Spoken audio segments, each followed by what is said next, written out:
siempre he explicado o siempre intento explicar que mi concepción de la medicina es una concepción biopsicosocial. Creo que la psiquiatría está adquiriendo cotas de mayor humanismo desde mi punto de vista, y además pienso que también técnicamente se está acercando o está ya en las neurociencias. ¿Qué es lo que más te gusta de la psiquiatría, de ser psiquiatra? Acompañar y poder entender a las personas como un todo. ¿Crees que tendemos a patologizar más? Sí, lo creo. ¿Qué es lo que ocurre? Que la gran mayoría de las veces, y no solo yo, sino los psiquiatras infantiles que atienden a población infantil, se dedican a quitar etiquetas diagnósticas porque realmente no tienen esa etiqueta diagnóstica, ¿vale? ¿Cuáles son los mayores problemas de salud mental que te estás encontrando últimamente en consulta o en el hospital? Probablemente las ideas de suicidio. El cannabis es la principal sustancia inductora de trastornos psicóticos. En consulta tenemos que tener claro qué es lo que podemos resolver, en qué podemos ayudar, en qué no, y al final nuestra labor, ya digo, muchas veces es de acompañar hasta donde se pueda, y tenemos que entenderlo así. No solo los profesionales de la salud mental, sino yo creo que todo el mundo debe tener esa perspectiva. ¿Todavía se sigue utilizando el tema del electroshock? Por suerte sí, es la terapia más eficaz en las depresiones resistentes a fármacos. Creo que esta sociedad hiperestimulada nos está llevando a ser peor sociedad. Bienvenidos a un episodio más a La Cruda Realidad. Hoy vamos a hablar mucho sobre salud mental. Y es que venía comentándole al invitado de hoy de que nos conocemos desde hace un montón de años a nivel profesional, pero nunca nos habíamos visto. Y hoy tengo el placer de tenerte aquí, Nelson Naranjo. Para mí eres de los mejores psiquiatras que hay ahora mismo en Gran Canaria, y me llena muchísimo de orgullo que puedas compartir este espacio de entrevista conmigo, porque estoy segura que vamos a aprender un montón. Hola Naira, ¿qué tal? Buenas tardes. Muchas gracias por la invitación, muchas gracias por invitarme a este podcast, que la verdad que siempre me ha llamado la atención, y la verdad que desde hace tiempo estaba esperando también que me avisaras para que viniera, sí, para venir. Así que te agradezco mucho, además el piropo que me acabas de echar, por lo cual agradecimiento real. Yo creo, Nelson, que si haciendo hoy memoria en casa, nos conocemos en época de pandemia. Sí, yo creo que sí. Que hicimos como una entrevista, ¿no? Sí, efectivamente, ¿no? Es verdad, hicimos una entrevista así online en esa época, ¿no? Sí, yo tenía un espacio que en el confinamiento que se llama El Café de las 6, y a las 6 me conectaba en un directo de Instagram y hacía entrevistas con diferentes personas, y creo, si no me equivoco, que nos conocimos ahí. Sí, cierto, lo acabo de recordar, no lo recordaba, pero es verdad, sí. Así es, hace ya por lo menos eso, 5 años, ¿no? 4 o 5 años. Hombre, sí, si fue en 2020 el confinamiento, pues 5 o 6 años aproximadamente. Claro. Pues mira, ya tenemos un dato interesante para empezar. Y además, me gustó muchísimo tu perfil como psiquiatra, Nelson, porque muchas personas, sobre todo de antaño, de antaño no, de hace años para atrás, tienen la imagen de que cuando iban al psiquiatra o cuando van al psiquiatra, porque desgraciadamente hay quien funciona así todavía, tienen la sensación de que me siento y prácticamente en 10 minutos me despacha, me manda un medicamento si es necesario y me cobra un pastizal, ¿no? Entonces vi que tú tenías pues ese lado más humano de sentarte con el paciente, de querer saber, de trabajar un poco también desde la psicología, ¿no? El funcionamiento integral del cuerpo, como yo siempre le digo a mis pacientes, no podemos diseccionar esta parte de aquí de la de abajo, y creo que tú tienes también esa visión psiconeuroinmunológica. Holística, vamos a decir. Exacto, ¿no? Y es lo que más me impactó, porque nunca había conocido hasta ahora pues un psiquiatra que se preocupara así de la salud mental y tuviera esa visión. Sí, hombre, la verdad es que, Naira, yo siempre he explicado, o siempre intento explicar, que mi concepción de la medicina es una concepción biopsicosocial. Es decir, no solo podemos entender la medicina desde un punto de vista biológico y se acabó, porque eso sería faltar a la realidad de lo que es la medicina, o de como yo por lo menos entiendo lo que es la medicina. Hay que atender siempre, y especialmente cuando estamos hablando del sufrimiento humano, hay que tener también esa parte más psicológica, pero es que no solo la psicológica, sino también la parte social. Es decir, yo muchas veces, cuando estoy con los estudiantes de medicina, siempre les explico que está muy bien que ustedes puedan operar a un paciente de una fractura de tibia peroné, pero si luego esos pacientes no te preocupas en saber si tienen dinero suficiente para coger un taxi para poder llegar hasta el espacio de rehabilitación, pues entonces no va a poder hacer rehabilitación, por lo cual, ¿cómo se va a recuperar de esa fractura de tibia peroné que tan bien te sale la operación, ¿no? Es decir, es todo. es todo, es desde la parte más biológica, también entendiendo cómo está sufriendo el proceso a nivel emocional ese ser humano, pero luego también esa parte social, es que es fundamental. Si no, yo creo que sería un abordaje bastante incompleto si solo yo me quedara desde esa perspectiva más biológica, que bueno, que yo creo que es importante, evidentemente. Vamos, soy médico y me dedico a eso, pero creo que no se puede perder esa otra perspectiva más psicosocial, la verdad. Sí, es verdad, Nelson. El otro día estuve hablando en una entrevista del podcast con Juan Toral, que él es médico, ahora mismo está en Qatar, y uno de los temas de conversación que sacamos es la saturación que existe ahora mismo en el servicio público, sobre todo, de la cantidad de pacientes que un médico tiene que ver en su jornada laboral, más todas las horas, ¿no?, de guardias que tienen que hacer, y entiendo muchas veces cómo dentro de esa saturación, que al final son profesionales sanitarios que están quemados y que puede ser mucho más fácil que se pierda esa conexión humana. No, por supuesto, es realmente algo que el sistema tiene que revisar. No es posible que un médico, especialmente si estamos atendiendo a esa perspectiva que te acabo de comentar, ¿no? Es imposible atender a un paciente en 6-7 minutos, o sea, imposible. O sea, bueno, un psiquiatra ya ni te cuento, o sea, yo creo que eso, para hacer eso así, prefiero no dedicarme a esto. Pero yo entiendo a muchos médicos porque quieren hacerlo mucho mejor de lo que lo están haciendo, lo quieren hacer mucho mejor, sienten que pueden hacer otra medicina, pero las circunstancias no les acompañan. Y realmente el médico lo sufre, desde mi punto de vista. Y por lo que yo veo en mis compañeros, por lo que yo hablo, sé que lo sufren. Quieren practicar una medicina más completa, más tranquila, más de acompañamiento muchas veces, que esto no es... como bien decías antes, ¿no? La pastilla y ya está, ¿no? La medicina también es acompañar en ese proceso, en esa enfermedad, en ese contexto biológico de la persona, pero el tiempo tampoco deja acompañar. O sea, si yo me siento contigo porque te está ocurriendo algo, me quiero sentar contigo con tranquilidad, no pensando que tenga una persona que tengo que atender dentro de 3 minutos, porque si no, ya lo que puede ocurrir es que no llegue a tiempo para cenar o a almorzar con mi familia en mi casa, ¿no? Claro. Y es un problema. Y lo mismo cuando se suma además muchas horas de guardia, que eso también es otra cuestión y además altamente estresante, ¿no? Para los mí médicos. altamente peligrosa, sobre todo a la hora de Totalmente. atender a un ser humano. Sí, sí, sí, no, totalmente, totalmente. Yo siempre digo que a mí no me gustaría que si yo me tengo que operar de madrugada, mi médico no esté 20 horas despiertos previamente, ¿sabes? Claro. O que no haya descansado absolutamente nada desde el día anterior a las 6, 7 de la mañana que se levanta para poder entrar a las 8 en el hospital. Yo no lo quiero para mí. Y si no lo quiero para mí, no lo quiero para nadie. ¿Vale? Y entonces, bueno, ahí estamos además con ciertas reivindicaciones a día de hoy, ¿no? Sí, con la huelga que hay ahora de Que medicina. sigue vigente, sí. ¿Cómo crees que ha evolucionado en las últimas décadas la psiquiatría? Uy, yo creo que está yendo bien. Creo que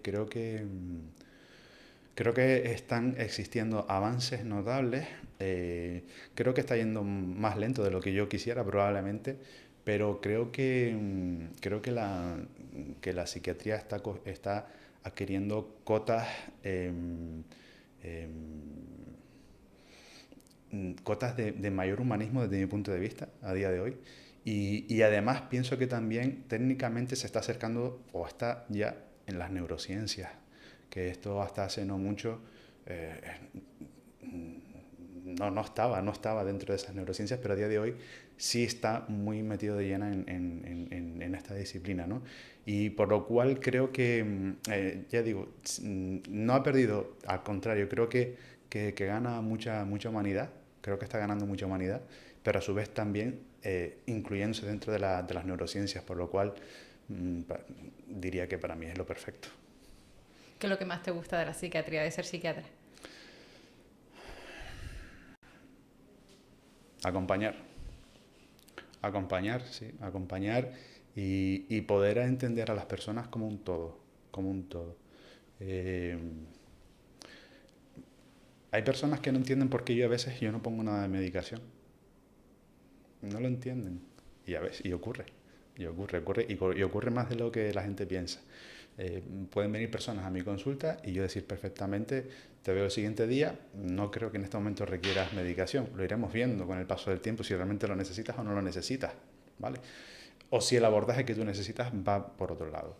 Pero de momento déjame acompañarte para intentar orientarte sobre lo que te ocurre o sobre lo que te puede ocurrir o lo que sea, ¿vale? Somos de los países que más benzodiazepinas y antidepresivos consumimos. Uh-huh. Y creo que se debe también en parte a ese poco acompañamiento, ¿no?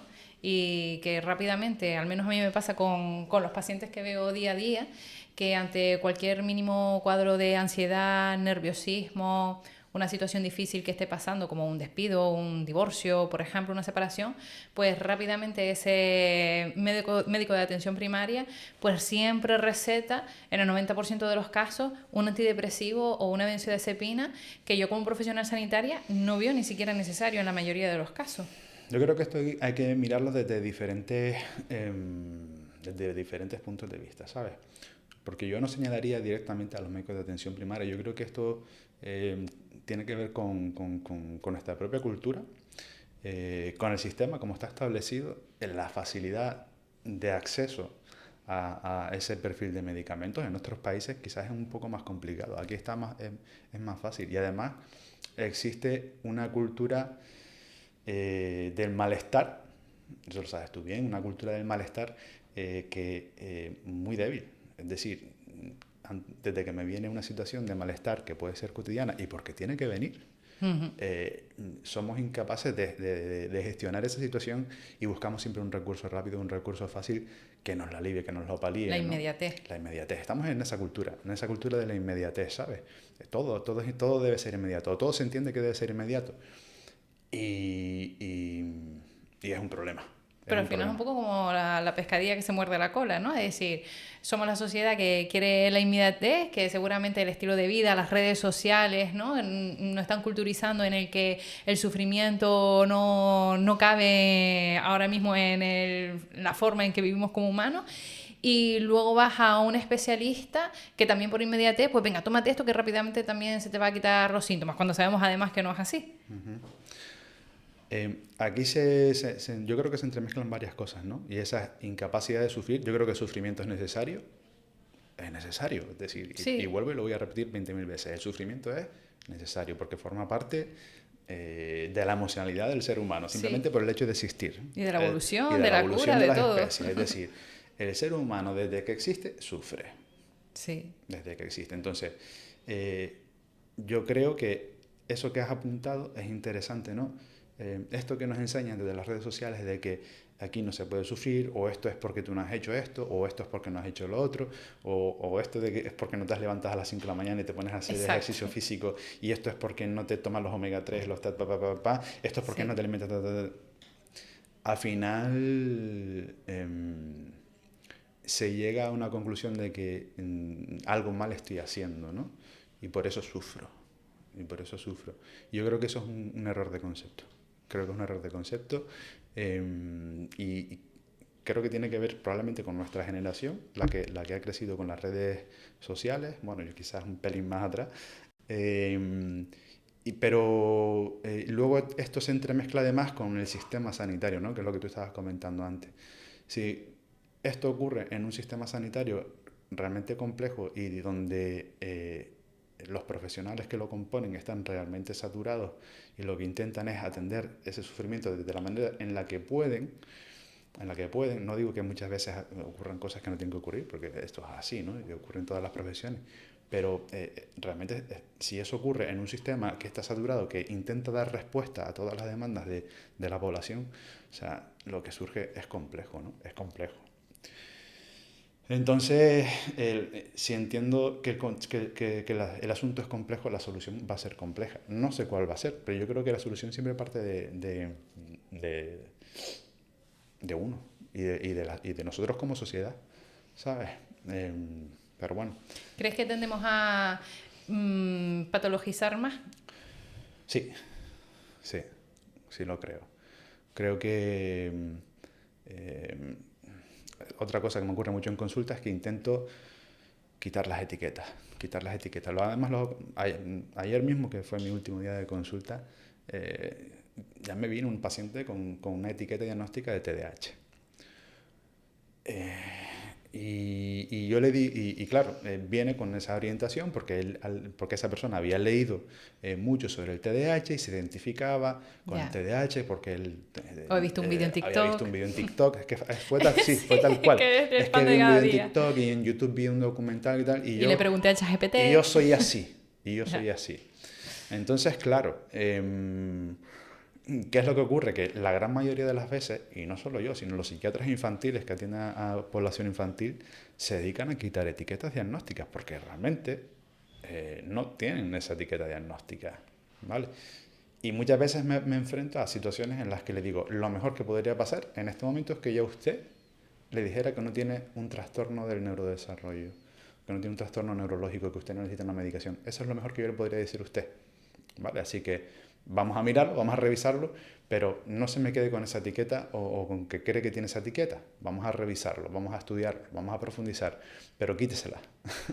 Además, también, Nelson, vemos que cuando ponemos una etiqueta que para el paciente suena como incurable, que va a ser crónico para toda la vida, tienen menos posibilidad de mejoría que cuando a lo mejor no hay ninguna etiqueta o es una palabra, ¿no?, a la que asocias pues a la cura, al avance y demás. Es decir, el poder de la mente luego en tu forma de trabajar con esa sintomatología influye yo creo mucho que tiene también. que ver, yo creo que muchas veces tiene que ver con la necesidad de paliar esas incertidumbres, de poder encajonarle, ¿no? Al final necesitamos clasificar, ¿sabes? Esto que ocurre, ¿por qué me ocurre? Porque lo tengo que clasificar en algo, ¿no? Y si no lo clasifico, si me quedo en un terreno de grises, lo voy a pasar mal, porque se tolera muy mal la incertidumbre, Sí. ¿vale? Y realmente, cuando estamos hablando de la mente humana, realmente nos movemos siempre en una gama de grises. O sea, esto no es blanco, no es negro. Es decir, muchas veces, o casi siempre, por no decir siempre, lo saludable va a estar en el terreno gris. No va a estar en lo blanco o va a estar en lo negro, en esa visión dicotómica, ¿no?, de la vida. Está en ese terreno gris, ¿vale? La cuestión es buscar ese terreno gris que nos sea más cómodo para poder vivir, ¿sabes? Y ahora no sé por qué te decía esto, ya me perdí. Lo de las etiquetas, que si ponemos una etiqueta que la persona ve como incurable, ¿no?, pues cuesta al final ponerse más en el manejo de esos síntomas. Claro, porque existe el riesgo también de que se acomode, ¿no? Tengo esta etiqueta y bueno, esto es lo que tengo y ya está, y me quedo así, Exacto. ¿no? Y no hago nada para Y lo cambiar. justifico todo con esa etiqueta también, que suele pasar. Claro, también ocurre. Eso es porque tengo TDAH o eso es porque tengo este trastorno y demás. Y no Claro. tiene por qué. Claro. Sí, es un problema. Yo tiendo a desetiquetar, casi no lo digo, tiendo a eso, ¿vale? Pero también es verdad que como médicos muchas veces tenemos que poner diagnósticos para poder orientarnos, para poder trabajar con los pacientes y también para poder coordinarnos con otros profesionales, porque si no, nuestro trabajo sería mucho más complejo. Sí. ¿Cuáles son los mayores problemas de salud mental que te estás encontrando últimamente en consulta o en el hospital? Probablemente las ideas de suicidio, el suicidio, o los intentos de suicidio, las ideas de muerte, es lo más complicado de abordar, porque yo entiendo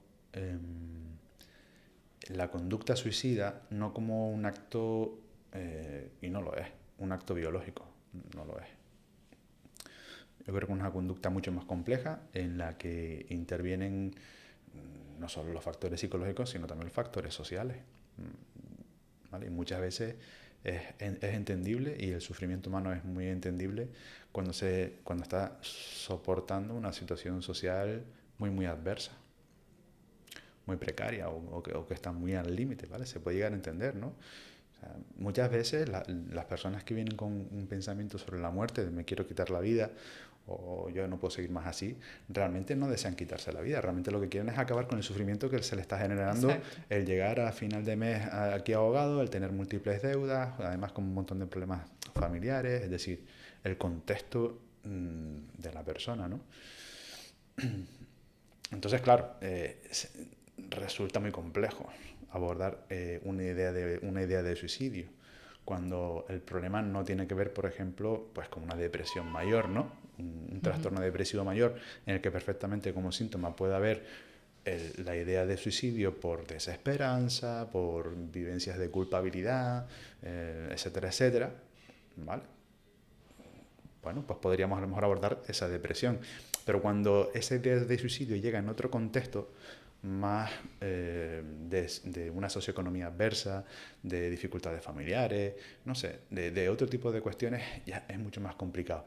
Y a veces a los médicos, o en mi caso como psiquiatra, resulta más complejo el abordar este perfil de casos y nos vemos quizás un poco más limitados porque la solución o las potenciales soluciones no, evidentemente no van a estar todas de nuestra mano, ¿no? Ni siquiera de cualquier profesional de la salud mental, sino que muchas veces las soluciones vienen también, son desde afuera, ¿no? Exacto, la red Entonces, de apoyo. la red de apoyo, efectivamente. Es no quedarnos bloqueados, es intentar resolver lo que está generando esa angustia. Es decir, entonces que sin duda, por la complejidad de lo que trae, un suicidio probablemente es lo que más nos pone a prueba, probablemente. Ujú. Y, y luego, luego así a nivel de complejidad en el día a día, de complejidad en el día a día, también la polifarmacia es algo que a mí me enerva, por decirlo de alguna manera, ¿no? Muchas veces tiendo a pensar que menos es más, tiendo a pensar que menos es más. Y realmente muchas veces también vemos que síntomas que aparecen surgen en un contexto de polifarmacia que hay que intentar resolver también, ¿sabes? Y a mí me gusta mucho revisar eso en el día a día, ¿sabes? De la consulta.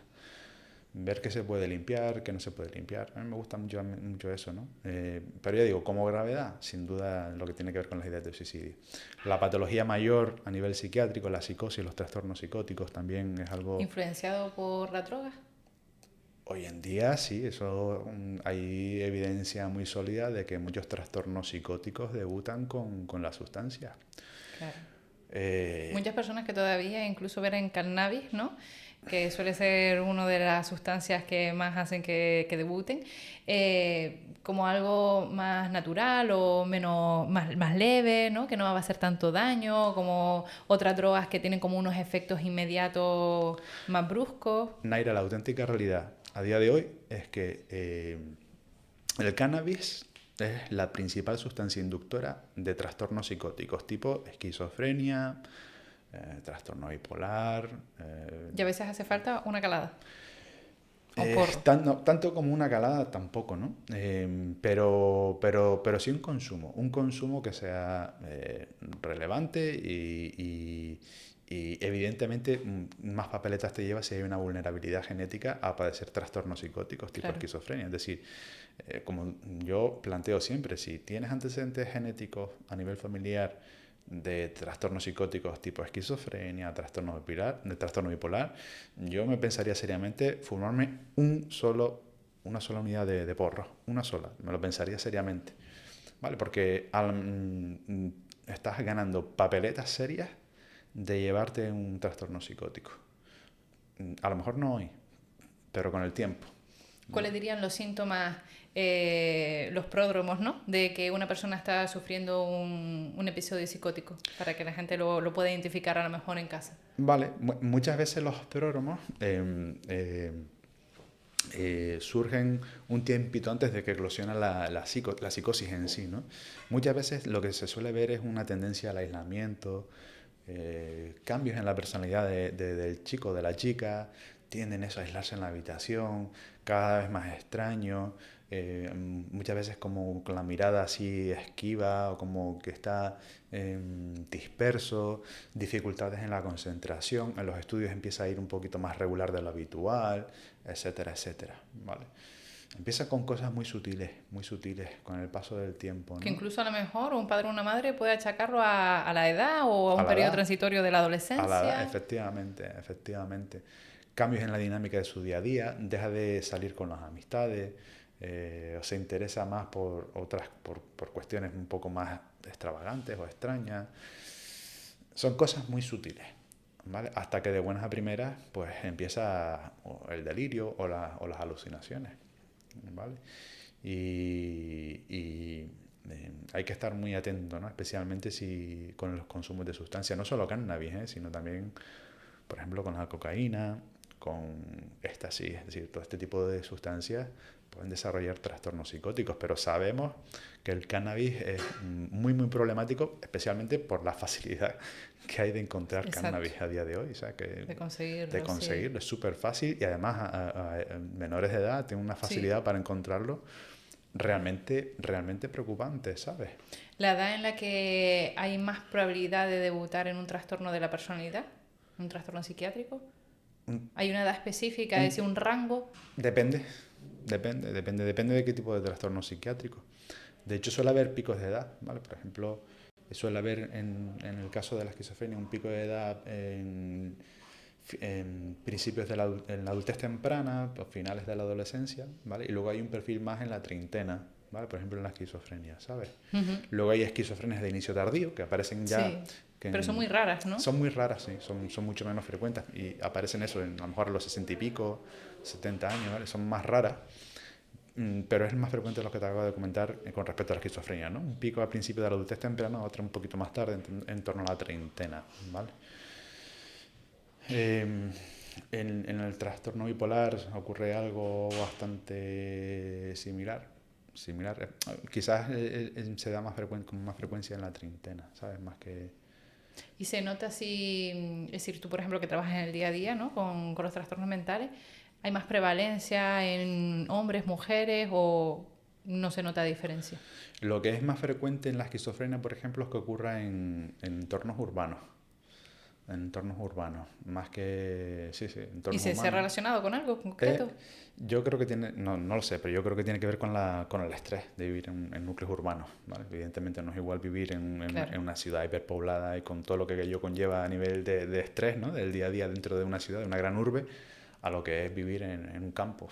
No Ya. tiene, no tiene nada que ver, ¿no? Hay, Al est- final todo está mediado por el estrés. hay estudios, por ejemplo, de poblaciones, si miramos un poquito más a nivel mundial, poblaciones en las que los trastornos psiquiátricos prácticamente ni se den con respecto a otras ciudades o nunca se ha hecho un estudio así que conozcamos. Que Es decir, esté, porque a lo mejor imagínate, yo qué sé, a lo mejor pues, los japoneses, se habla que la esquizofrenia hay un 1% de prevalencia a nivel mundial, ¿vale? Un un 1%. 1%, sí. Que yo sepa, no hay estudios Pues un que... 1% se escucha mucho, ¿no? Sí, sí, sí, sí. Bueno, eso es lo que dice la literatura, ¿no? Aproximadamente. Después depende, sabes que depende de mucho de lo que leas, ¿no? De las investigaciones, pero está ahí, en el 1%. Y que es mucho, ¿eh? Ya. Es realmente mucho, ¿no? Y luego el factor de la inmigración también. El factor de la inmigración se sabe que es un factor de riesgo para padecer esquizofrenia. ¿Eh? ¿En qué sentido? Es un factor de riesgo para que aparezca o para que se debute en una esquizofrenia. De hecho, ¿Por el proceso traumático de inmigrar, te claro, refieres? por el proceso de la inmigración, ¿no? Al final también es un estresor mental muy, muy, muy Claro. potente, ¿no? Muy potente.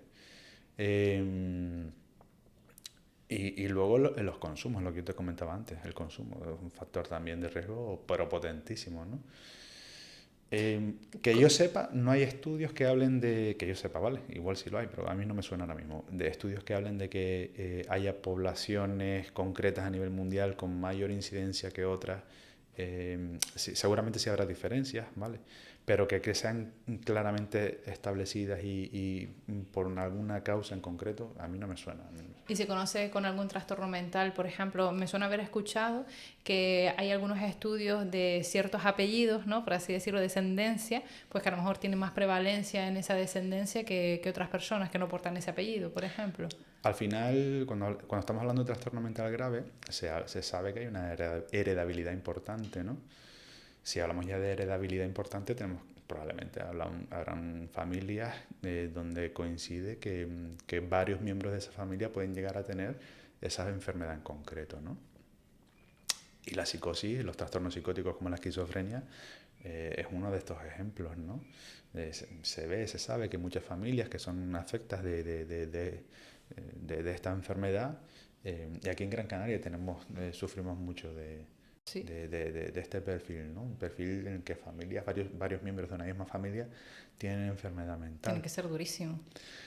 Devastador, realmente devastador. De las enfermedades mentales, ¿cuál dirías que es la más difícil de sobrellevar, ya sea para la persona o para los familiares que conviven? Eso es complicado porque eso al final depende mucho del contexto de la persona, Ya. ¿no? Porque al final no es igual una esquizofrenia en un contexto socioeconómico bueno Claro. o que una esquizofrenia en un contexto socioeconómico precario. Al final, por eso digo, la biología siempre tiene que estar acompañada de la parte más psicosocial. O sea, que Influye es muchísimo. inherente, ¿vale? Una influye a la otra y la otra influye a la una. Entonces, pero sin duda la más devastadora desde mi punto de vista es la esquizofrenia. Sí. Incluso que el trastorno bipolar. Sí.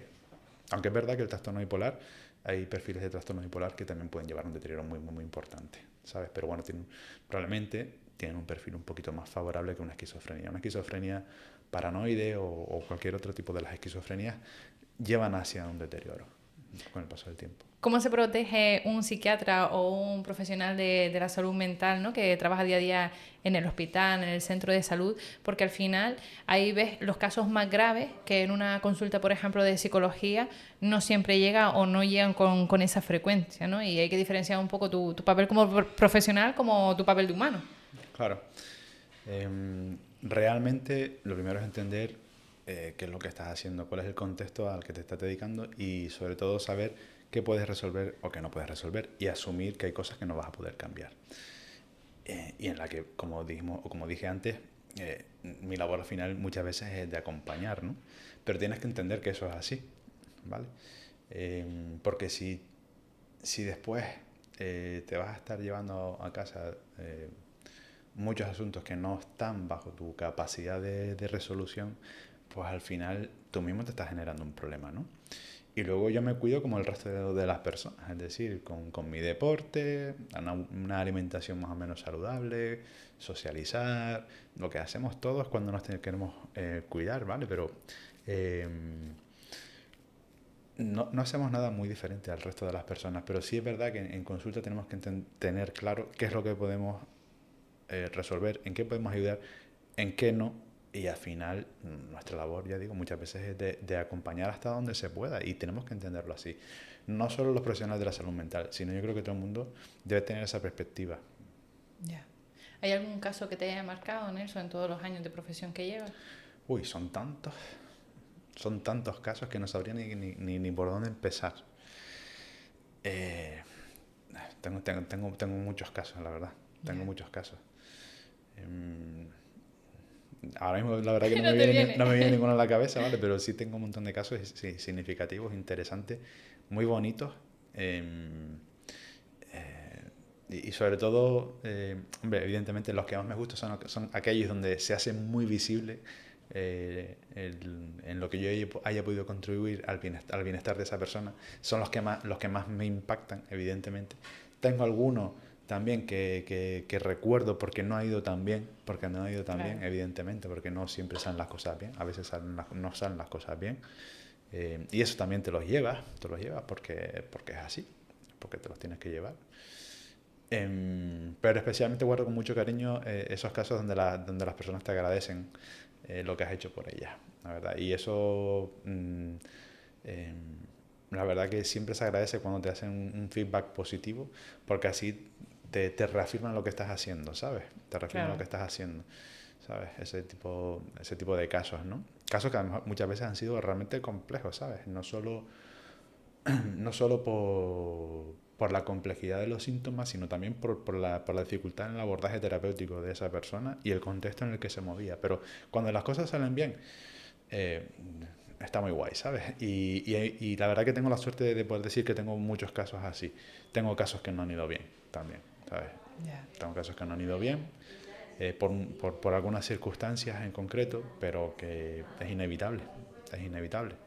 Nelson, cuando vemos las películas en las que a lo mejor hay un problema psiquiátrico o hay una unidad de psiquiatría... Estamos de moda, ¿eh? Yo creo que no hay una sola película o serie que nombre un psiquiatra o un psicólogo. ¿Verdad? Hoy hay un trastorno mental, seguro. Sí. Es que no hay película o serie que no lo nombre. Pero fíjate en eso que sobre todo las películas, a lo mejor puede ser que sean las que hagan más referencia a los años más antiguos, no sé cómo decirlo. Siempre se lleva esa imagen de la camilla con el electroshock, ¿no? Ujú. Y creo que muchas personas han generado un pánico al ir al psiquiatra Claro. porque lo relacionan con eso. Y sigue ocurriendo. Y Sí, sigue ocurriendo porque esa imagen sigue apareciendo en toda la... Bueno, en toda no, en la cinematografía. Y luego está la perspectiva, ¿no?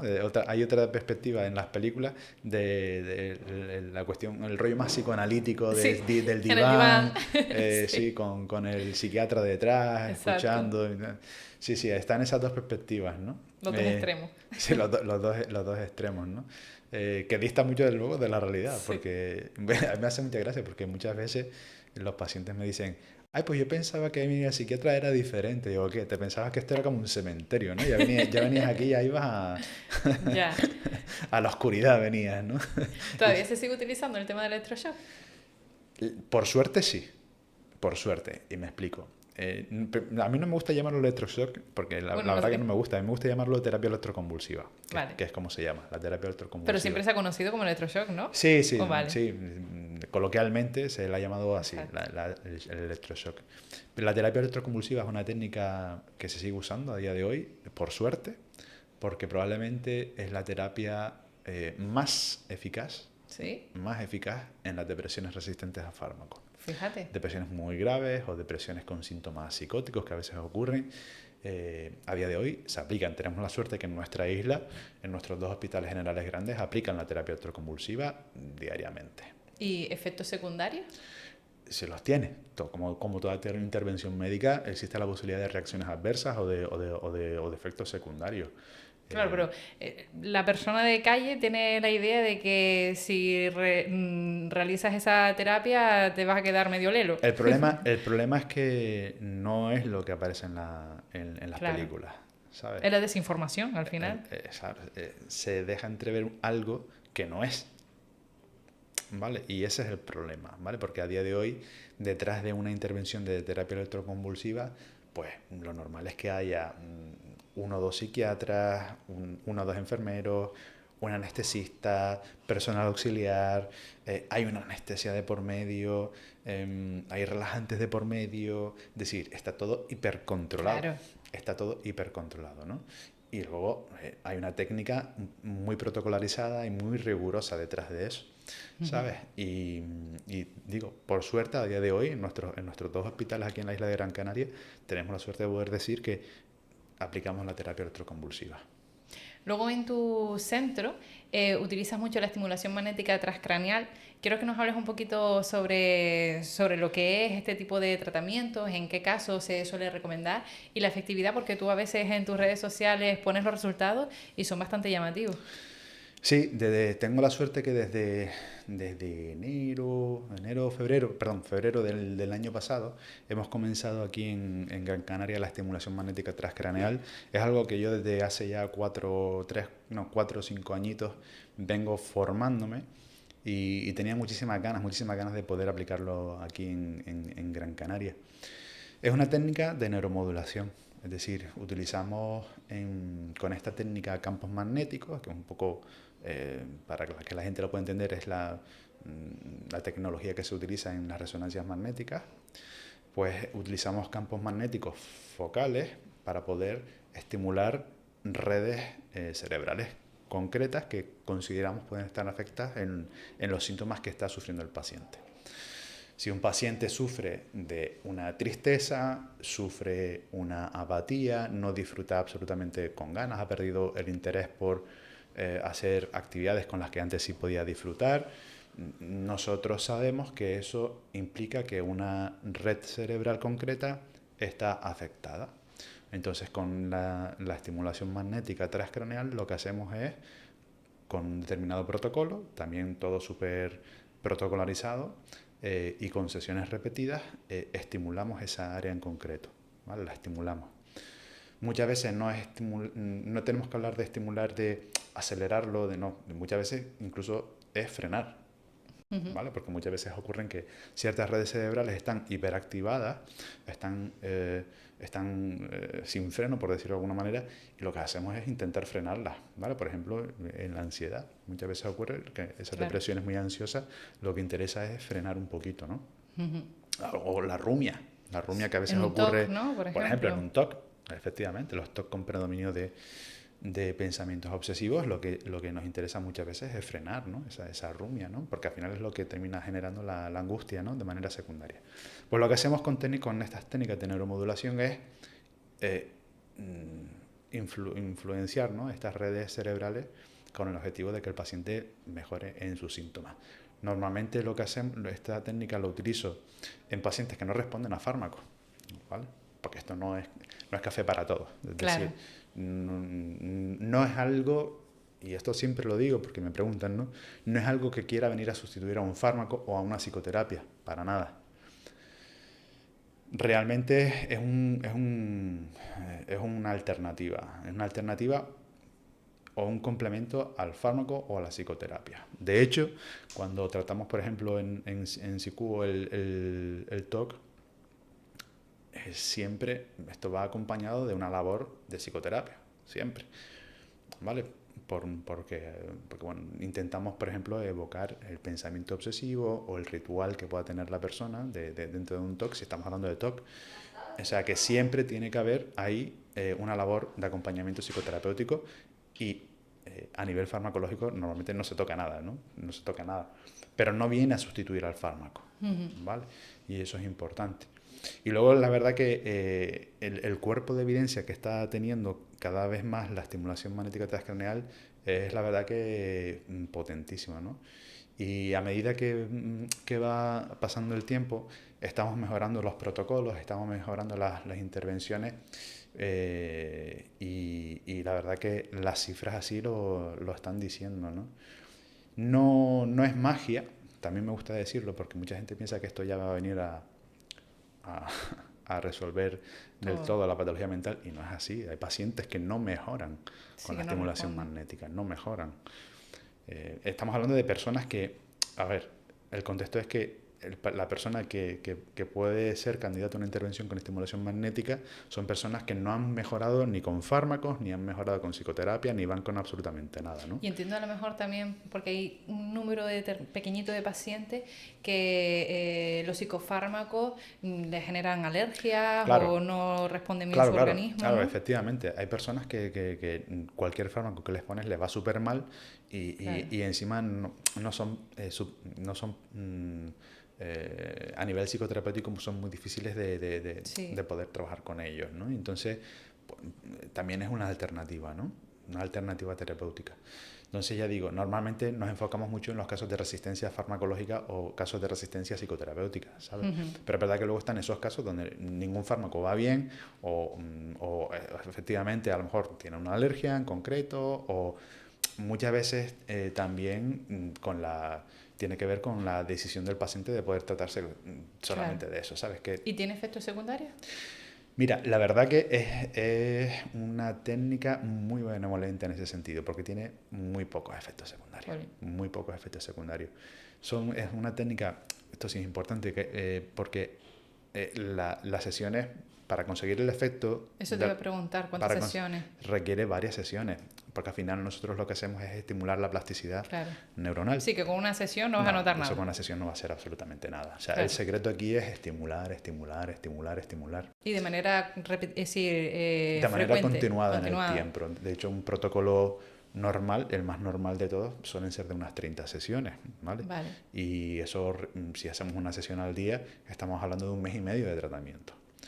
Pero realmente el secreto es ese. Te estimulo hoy, te estimulo mañana, te estimulo pasado mañana. ¿Y cuánto duran las sesiones? Depende del protocolo, ¿vale? Pero generalmente desde que entra el paciente hasta que se va suele ser una media hora, por ahí 20 o 30 minutos, depende del protocolo, ¿vale? ¿No es doloroso, entiendo? O sea, llegas allí, no requiere ningún tipo de anestesia ni de sedación, no requiere nada en ese sentido. O sea, tú entras por la puerta, puedes venir solo, te vas a marchar solo, no pasa nada, puedes conducir. En ese sentido, súper bien. Cuando hacemos la técnica en sí, puede haber ligeras molestias en el cuero cabelludo, por lo que tiene que ver con el pulso magnético, pero ya está. Ya después, a lo mejor, si acaso, puedes tener, si acaso, un poco de dolor de cabeza posterior, a veces queda un poco de cansancio, pero poco más. El efecto secundario más raro que podría haber, yo a día de hoy nunca he visto uno, pero sí está descrito que puede haber una crisis convulsiva. Vale. ¿Vale? Es lo más raro, yo digo, nunca he visto ninguno, pero sí está descrito que puede ocurrir, porque al final evidentemente estamos estimulando Claro. redes corticales, Exacto. ¿sabes? Pero bueno, yo digo, nunca lo he visto, pero sí puede ocurrir. De todas formas, siempre se está preparado para si eso ocurre, ¿no? Creo que una de las cosas más importantes en salud mental, Nelson, no solo es el tratamiento cuando es necesario, ya sea psicológico, psicofarmacológico y demás, sino sobre todo la prevención. Uh-huh. Es decir, cuidar nuestra salud física, nuestra salud mental, que van de las manos. Yo siempre digo que no hay una mente sana si el cuerpo no lo cuida, ¿no? En ese sentido. Para ti, ¿qué es lo básico que tiene que cuidar una persona para cuidarse también mentalmente? Sabes, Naira, con los alumnos de segunda medicina, que les doy clases de psicología médica, una de las clases que les doy tiene que ver con la medicina psicosomática. Y muchas veces les expongo que nos han taladrado, porque yo creo que es la palabra correcta, al dualismo mente-cuerpo, ¿no? Que eso nos lo introdujo René Descartes ya hace muchísimos años, este filósofo. Esa dualidad mente-cuerpo no existe. O sea, no existe. Entonces, cuando uno quiere cuidar el cuerpo, inherentemente tiene que intentar también cuidar lo que es la mente. La mente-cuerpo es indivisible. O sea, es una división administrativa, pero no es real, ¿vale? Entonces, yo creo que no tiene sentido cuidar solamente el cuerpo, entre comillas, si vamos a desatender la mente. La mente también hay que cuidarla y hay que prevenirla, ¿vale? ¿Y qué tenemos qué tenemos que prevenir cuando estamos hablando de la mente? De situaciones estresantes. Que además normalizamos mucho vivir en estrés. Todo el mundo va deprisa, con un reloj en la mano, con 5.000 alarmas, llegando tarde, a 200 kilómetros por hora por la autopista. Efectivamente. Yo creo que si tenemos muy en mente intentar, de alguna manera, vivir sin estrés, o por lo menos estudiar qué es lo que nos está generando estrés en nuestra vida, ya vamos a empezar a prevenir en el ámbito de salud mental. Por eso hay que hacer un ejercicio de honestidad uno consigo mismo y decir, vale, yo estoy en esta situación, me siento así, ¿qué es lo que está ocurriendo en mi vida que me está generando estrés? Si soy capaz de identificarlo, lo peor que puede pasar es que te quedes en el bloqueo. Si te quedas bloqueado, la fastidiaste. Hay que tomar decisiones. Esto es otra cosa que yo hablo mucho en consulta, hay que tomar decisiones. Porque si te quedas en el bloqueo también estás tomando una decisión. Claro. Estás tomando la decisión de quedarte bloqueado, de no hacer nada. Y el coste es el que tienes. Tú sabrás qué coste es el menor que quieres tener. Entonces, a lo mejor si tomas una decisión en concreta, el coste va a ser menor, pero todo va a tener un coste. ¿Vale? Y cuando estamos hablando de estrés, pues yo creo que es importante hacer un ejercicio de honestidad consigo mismo y tomar decisiones para intentar que esa situación que nos está generando estrés sea menor. Porque muchas veces lo que más nos afecta a nivel mental es el quedarnos bloqueados. Sin más, quedarnos bloqueados. Quedarnos con la incertidumbre, quedarnos con el miedo, todo eso luego lleva a ansiedad, luego todo eso lleva a un malestar y lo queremos llamar depresión. Y a la indefensión, ¿no? Aprendes a estar indefenso, creer que no hay soluciones. Ahí está. Y soluciones siempre hay. A lo mejor no nos gustan. Ya. Porque muchas veces ocurre que la solución que tenemos que tomar no nos gusta y por eso no la tomamos, ¿no? Pero sabemos perfectamente, si hacemos un ejercicio de honestidad, que ese es el camino que tenemos que tener, por mucho que no nos guste. Pero es verdad que también practicamos poco el hablar con nosotros mismos, ¿no? Fíjate, hay una parte de Marian Rojas Estapé, ¿no? Que yo creo que ya todo el mundo conoce a esa psiquiatra, que habla de la red neuronal por defecto, la importancia de conectar con ella, ¿no? De aburrirse, de no yo tener... la trabajo, yo trabajo mi red neuronal por defecto. Claro, entonces vamos a pasear y vamos con los cascos. Estamos en una sala de espera y estamos con el móvil. El estímulo constante. Exacto. Y al final estamos sobreestimulando constantemente el cerebro y no tenemos ese espacio para conectar con lo que siento, con lo que pienso, ¿no? Con cómo está mi vida. ¿Tú sabes cómo exploro yo eso? Voy a contar uno de mis secretos hoy. Yo exploro eso, lo primero que le pregunto a la persona es ¿qué es lo que haces por las mañanas según abres los ojos? Mira el móvil. Como me diga que lo primero que hace es mirar el móvil, digo, vale, ya sé de dónde vamos a partir. Ya. Porque es así. Yo lo que hago en consulta es, abre el móvil, entra en los ajustes, mira la hora media de uso y no baja de las 4 horas. Digo, me estás diciendo que 4 horas de tu día es para mirar una pantalla. Yo intento trabajar lo que tú hablabas antes, mi red neuronal por defecto. Es decir, es esa red cerebral que está muy relacionada con eso, con el aburrimiento, con el saber estar en calma, en sosiego, con nuestro propio... el no pensar, ¿no? El no pensar se asocia a eso. Y eso es importante. O sea, es que es súper importante aburrirse porque lo estamos perdiendo. Estamos perdiendo esa capacidad de aburrirnos. Y eso es un problemón tremendo. A mí me dice, ay mami, estoy aburrida. Y yo, me encanta que Claro. estés aburrida. Porque desde el aburrimiento sale luego la creatividad, Sí. el ingenio, las inquietudes. Salen desde ahí, desde el aburrimiento. ¿Vale? Y estamos perdiendo esa capacidad, pero porque yo creo que también el sistema se está encargando de eso. Ya. Y las altas esferas y las grandes potencias tecnológicas se están encargando de eso. Yo, por ejemplo, me gusta meditar. Me gusta meditar. Y además me gusta meditar a primera hora de la mañana. Y si no medito, que muchas veces, a veces también es verdad que no medito, pero me gusta leer. Y me gusta leer a primera hora de la mañana. O sea, es decir, intento, porque es verdad que muchas veces me ocurre que también voy a tirar mano del móvil. Lo que pasa es que sí tengo la suerte de que caigo en eso. Y entonces no lo hago. ¿Vale? Pero intento leer a primera hora de la mañana y procuro de estar al menos entre media hora o una hora sin tocar el móvil. Luego es verdad que, porque al final el ritmo del día a día te lleva a cogerlo, pero intento por lo menos la primera hora, esa en la que te tomas el café, en la que te tomas el colacao, lo que sea, intento tener una lectura ese primer día para entrenar ese aburrimiento o la paciencia, ¿sabes? Es interesante. Y luego también intento muchas veces estar conectado conmigo mismo de muchas maneras, la verdad. Caminando. Antes hablamos de cómo me cuido. Pues, es que yo esto lo hago mucho y además ya lo hago casi que inconscientemente. Caminar, ponerme ahí mirando a la playa, a la marea, yo lo hago mucho, la verdad que lo hago, ¿sabes? Y porque creo que esta sociedad hiperestimulada nos está llevando a ser peor sociedad. Sí. Peor sociedad. No sé cómo lo ves tú, pero yo lo veo así. Me estaba acordando de ayer mientras iba conduciendo para casa cuando ya había terminado. Estaba un poco el día nublado, ¿no? Iba conduciendo y yo vivo en Pozo Izquierdo, que es cerca de la playa. Y justo en la recta que vas bajando vas viendo el mar. Y justo veía una nube en el fondo que estaba lloviendo en el mar. Y conecté con eso, pero bueno, mi mente entiendo que iba conduciendo el coche de alguna manera, pero yo conecté tanto con esa imagen que era en plan, joder, qué paz, ¿no? Es decir, el poder disfrutar de esa imagen ahora mismo. Y es que si no te paras, si no pones la pausa de ese estrés que solemos normalizar, no eres consciente incluso de la fortuna de muchas cosas que tienes a tu alrededor. ¿Entiendes? Totalmente. Y caemos siempre en la queja.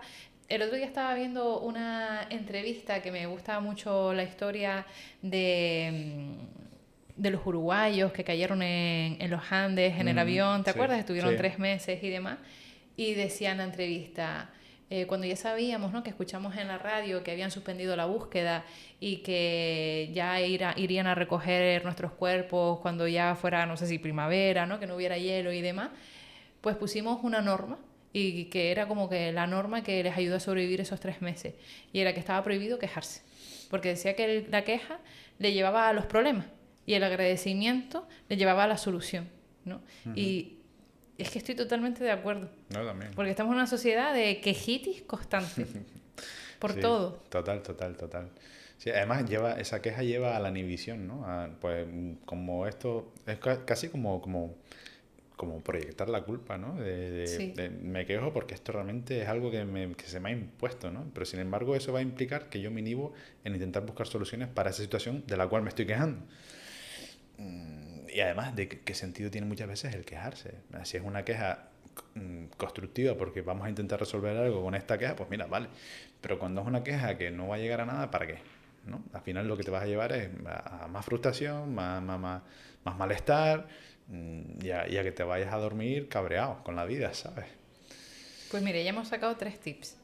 No quejarse, menos móvil y aburrirse. Aburrirse, qué importante es aburrirse. ¿Añadirías algo más? Cómprense un Lego. Un Lego, joder, para eso hay que trabajar la paciencia un cacho, ¿eh? Y la vista, que a veces son las piezas tan Y la chiquititas. vista, total. A mí me pasa. Que a veces me tengo que la presbicia me tiene que estar ya pasando factura, que a veces me tengo que quitar la gafas para poder ver bien. Pero es complicado, Nelson, es decir, yo por ejemplo, tú dices, lo primero que hago cuando me levanto es leer. Y estabas diciendo y yo decía, qué envidia, ojalá pudiera hacer lo mismo, pero con Claro. 3 pequeños que tengo en casa, Claro, totalmente. que Es vamos entendible. siempre en el último minuto llegando, ¿no? Es decir, es bastante complicado muchas veces según las circunstancias Efectivamente. el buscar esos momentos y que al final el día a día no te come y no te afecte. Efectivamente, claro. Mi contexto es uno que es seguramente diferente al tuyo, ¿no? Yo digo eso porque es lo que a mí me ocurre, Claro. ¿no? Pero puedo entender perfectamente que en otros contextos, como por ejemplo el tuyo que me acabas de comentar, pues no puede hacer. Pero estoy convencido también que en algún momento, puedes hacer algo o se puede hacer algo para intentar conseguir un efecto Sí. buscado en ese sentido, ¿no? Sí, yo siempre digo que al final, es decir, independientemente de si tienes pareja o si tienes hijos o no los tienes y demás, ese rato contigo mismo a lo largo del día o al menos a lo largo de la semana tiene que existir. Ya sea para leer un libro, para darte un paseo, para ir tocar al un gimnasio. instrumento, para pintar, lo Exacto, que sea. exacto. Es súper Y importante. algo que te conecte sobre todo con el aquí y ahora. Es decir, fíjate, por ejemplo, el deporte, ¿no? Sobre todo cuando es un deporte, no tiene por qué ser intenso, pero un deporte en el que te canse, ya no solo ayuda, ¿no? A nivel de neurotransmisores, hormonas y demás. Yo siempre digo que es el antidepresivo y el ansiolítico natural del organismo, sino es que estás tan concentrado en lo duro que está haciendo el ejercicio que estás presente. Claro. No estás pensando en que si luego tengo que hacer la cena, que si luego tengo que recoger a los niños, que si luego tengo no sé qué. Estás aquí ahora sufriendo como te duelen los cuádriceps porque tienes que hacer 80 sentadillas, ¿sabes? Yo en mi vida personal, como la verdad que no tengo niños, me he llenado muchísimo de actividades que me centran en el aquí y en la ahora. Pero cuando digo llenado es que me lleno. Ya digo, la lectura, el deporte, los legos, instrumentos, porque yo me gusta tocar la guitarra también, voy a la naturaleza, es decir, y me lleno de actividades en el día a día, independientemente de mi actividad laboral, ¿no? Y creo que es esencial, es esencial. Y luego también, yo creo que hay una cosa que es importante, que no sé que creo que no lo hemos hablado, pero creo que también es súper importante en aras de prevenir o en términos de salud mental, evitar el aislamiento. Yo creo que la socialización o la buena socialización, yo creo que es esencial. La familia, las amistades, yo creo que es algo que hay que fomentar, hay que cuidar muy bien, porque además estamos viendo que últimamente se tolera menos La gente dice que tiene menos batería social, que se les acaba rápido la batería social. Sí, pero yo creo que eso es un problema. A mí me gusta contar la metáfora del abuelo de Heidi. Es una metáfora que yo me he inventado. Que todos los que hemos visto Heidi, ¿no? Pues tenemos esa imagen de ese abuelo gruñón que vive solo en las montañas, con su perra, con sus cabras, y que cuando llega esa niña no la soporta, ¿no? Y al final es un abuelo que realmente seguramente está hasta deprimido. Pues sí. ¿Y qué ocurre? Que cuando Heidi pasa, convence a su abuelo a vivir en el pueblo, ¿no? Después de muchos capítulos, pues todo el mundo se sorprende porque es un hombre súper cercano, solidario, gracioso. Y fíjate cómo el tener esa red de poder contar con amistades, de poder contar con tu familia, de tus vecinos y demás, ¿no? Que a veces ya ni conocemos quiénes son nuestros vecinos.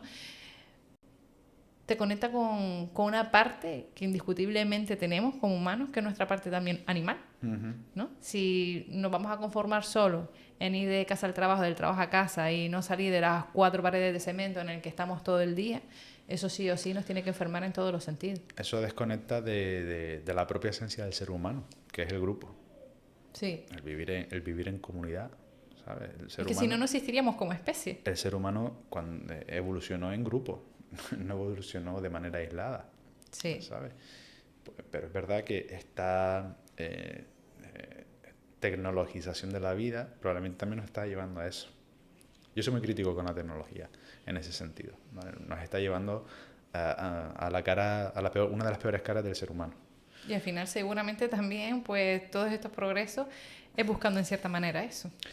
Sí, así es. Nelson, me ha encantado hablar mucho contigo. Igualmente, Naira. Espero que no sea la única vez que nos veamos físicamente. No, esperemos que no. Y cuando quieras, pues no tienes que esperar a que yo te invite. Esta es tu casa, podemos volver a hablar. Y ya sea delante de un micrófono tomándonos un café.